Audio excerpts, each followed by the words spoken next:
I was reading to my kids the other night. We have a rule that if they get their teeth brushed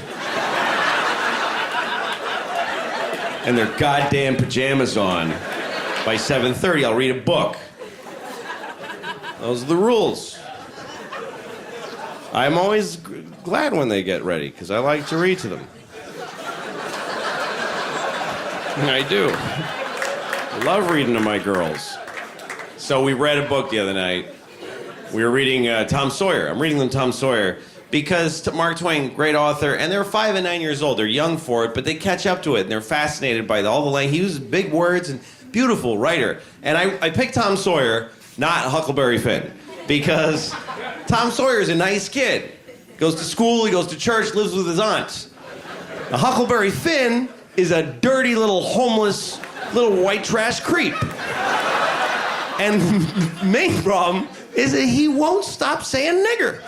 I mean, 40 times a page. I can't sit on my daughter's bed and just say nigger all night and then put her to sleep. I just ain't gonna do that.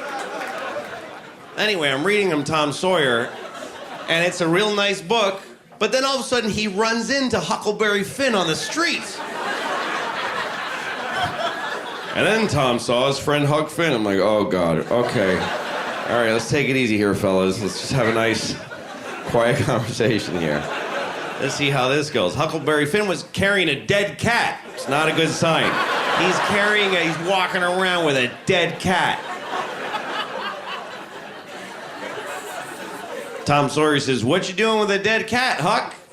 Huck Finn says, gonna cure my warts. All right.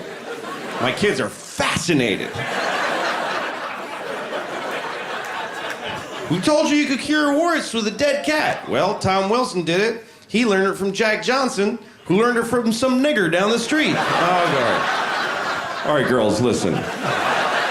Here's the thing. America... People would say this word, and it's not a good word, and I don't know why. I'm sounding like Bill Cosby right now.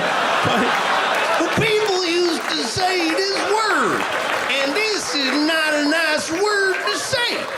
And so we remember.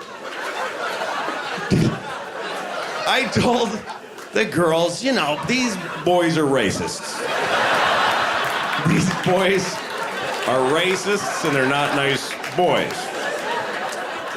I think we can still enjoy the stories about the fishing and the trading, and it's weird, man. There's that's part of our history, and we have to know it's there. And how do you cope with shit in your past that's bad? Like, how do you try to feel like a good country when you've done shitty things as an entire nation?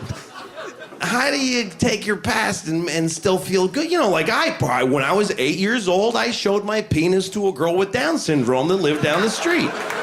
And I gotta walk around living with that every day. I gotta wake up as that guy. I was 8. If I did it yesterday, it would be considered a lot worse. But I'm still the dude that did that. I was just a kid, but this is still the penis that I showed to the girl with Down syndrome by the dumpster behind Kentucky Fried Chicken. That happened.